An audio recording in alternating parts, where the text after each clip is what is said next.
In this video, you are going to see how to insert hyperlink in Google Slides. We can hyperlink a text or a shape. Here, if I click on the shape, you will find the hyperlink.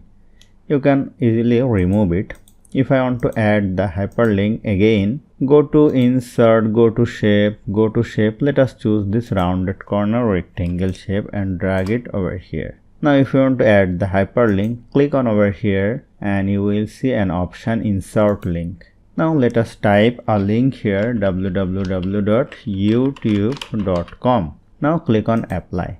Then the hyperlink will be added. If I click on over here, you will see the link here. If I click on the link, the YouTube will be appeared.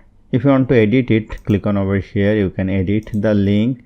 And if you want to remove it, just click on the remove, then it will be removed. Same thing will be done for the text box. Go to insert, go to text box, add here. Let me write here, click. Increase the size of the text box. Click on the text box and go to this option, insert link, and write the link of your choice. Now click on apply, then the hyperlink will be added. Now you can easily go to the link. So hope you found this video helpful. If you like this video, please share this video with your friends and family and don't forget to subscribe. Thank you.